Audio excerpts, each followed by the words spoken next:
बिस्मिल्लाहिर्रहमानिर्रहीम। जिस वक़्त कैदियों को दमिश्क में लाया गया था तो उस वक़्त एक औरत यजीद की बीवी हिंद के पास आई और इससे कहा कि ए हिंद, अभी अभी कुछ कैदी आए हैं, इन्हें देखकर दिल दहल उठता है, आओ चलें वहाँ दिल बहलाएं। हिंद उठी और इसने उम्दा लिबास बेतन किया और अपनी सरतापा चादर ओढ़ी और उस मकाम पर आई। जब वो कुर्सी पर बैठ गई तो ज़ैनब अलैहिस्सलाम की नज़र उस पर पड़ी। आपने गौर से उसकी तरफ देखा तो उसे पहचान लिया और अपनी बहन उम्मे कलसूम अलैहिस्सलाम से कहा, बहन, क्या आपने इस औरत को पहचान लिया है? कलसूम अलैहिस्सलाम ने जवाब दिया कि नहीं, मैंने उसे नहीं पहचाना।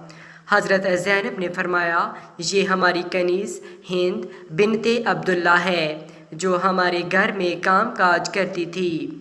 हज़रत ज़ैनब की बात सुनकर हज़रत उम्मे कलसूम ने अपना सर नीचे कर लिया और इसी तरह हज़रत ज़ैनब ने भी अपना सर नीचे कर लिया ताकि हिंद इनकी तरफ मतवज्जा ना हो, लेकिन हिंद इन दोनों बीबियों को गौर से देख रही थी।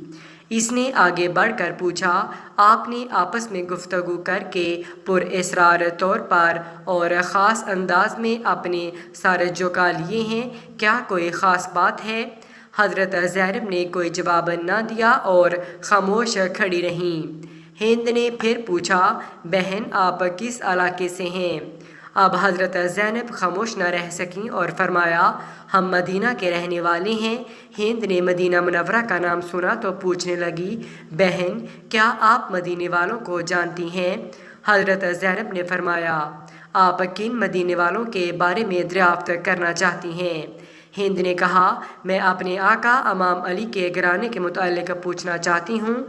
हज़रत अली के घराने का नाम लेकर हिंद की आंखों से मोहब्बत के आंसू जारी हो गए और ख़ुद कहने लगी, मैं इस घराने की खादमा थी और वहाँ काम किया करती थी, मुझे इस घराने से बहुत मोहब्बत है। हज़रत ज़ैनब ने पूछा, तू इस घराने के किन किन अफराद को जानती है और किन के मुताल्लिक़ दरियाफ्त करना चाहती है? हिंद ने कहा, इमाम अली की औलाद का हाल मालूम करना चाहती हूँ।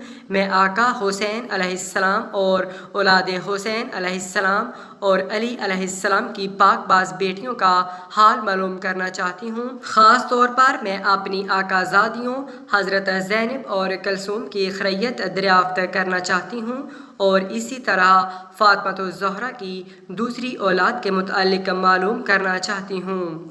हज़रत ज़ैनब ने हिंद की बात सुनकर अशकबार आंखों के साथ जवाब दिया, तूने जो कुछ पूछा है मैं तफसील से तुझे बताती हूँ। तूने अली अलैहिस्सलाम के घर के मुताल्लिक़ पूछा है तो हम इस घर को खाली छोड़कर आए थे। तू हुसैन अलैहिस्सलाम के मुताल्लिक़ दरियाफ्त करती है तो ये देखो, तुम्हारे आका हुसैन अलैहिस्सलाम का सर तुम्हारे शोहर याजीद के सामने रखा है। तूने औलाद अली अलैहिस्सलाम के मुताल्लिक़ दरियाफ्त किया है तो हम अबुल फजल अल अब्बास समेत सब जवानों को करबला के रेज़गार पर बेगुस्लो कफन छोड़ आए हैं। तूने औलाद हुसैन अलैहिस्सलाम के मुताल्लिक़ पूछा है तो इनके सब जवान मारे गए हैं, सिर्फ एक अली इब्ने अल हुसैन अलैहिस्सलाम बाकी हैं जो तेरे सामने हैं और बीमारी की वजह से उठ बैठ नहीं सकते। और जो तूने ज़ैनब के मुताल्लिक़ दरियाफ्त किया है तो दिल पर हाथ रख कर सुन कि मैं ज़ैनब हूँ और ये मेरी बहन उम्मे कलसूम है।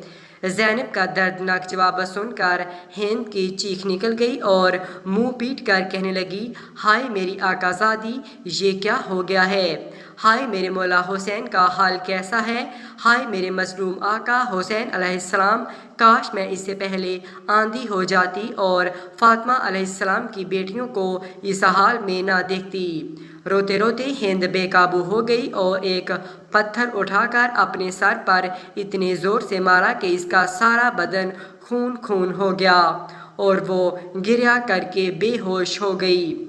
जब होश में आई तो हज़रत ज़ैनब इसकी तरफ मतवज्जा होकर फरमाने लगी, ए हिंद, تم کھڑی ہو جاؤ اور اب اپنے گھر چلی جاؤ، کیونکہ تمہارا شوہر یزید بڑا ظالم شخص ہے، ممکن ہے تمہیں اذیت و آزار پہنچائے۔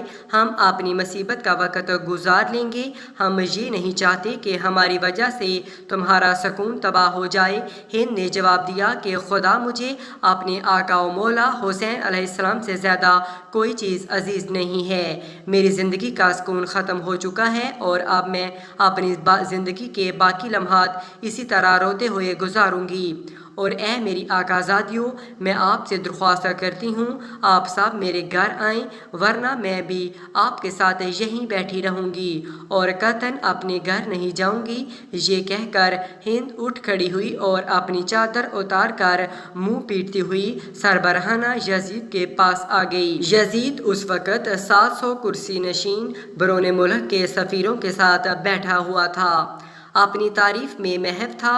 ہند نے یزید سے کہا، اے یزید، کیا تو نے حکم دیا ہے کہ میرے آقا زادے حسین علیہ السلام کا سر نوک نیزہ پر بلند کر کے دروازے پر لٹکایا جائے؟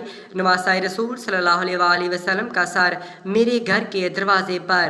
یزید نے اپنی زوجہ کو اس حالت میں دیکھا تو فوراً اٹھ کھڑا ہوا اور بڑے دربار میں اسے سربراہانہ دیکھ کر برداشت نہ کر سکا، اسے چادر پہنائی اور کہنے لگا، ہاں یہ حکم میں نے دیا ہے، اب تو نواسۂ رسول صلی اللہ علیہ وآلہ وسلم پر گریہ و ماتم کرنا چاہتی ہے تو بے شک کر لے، لیکن حقیقت یہ ہے کہ ابن زیاد نے جلد بازی سے کام لیتے ہوئے حسین علیہ السلام کو قتل کر ڈالا ہے۔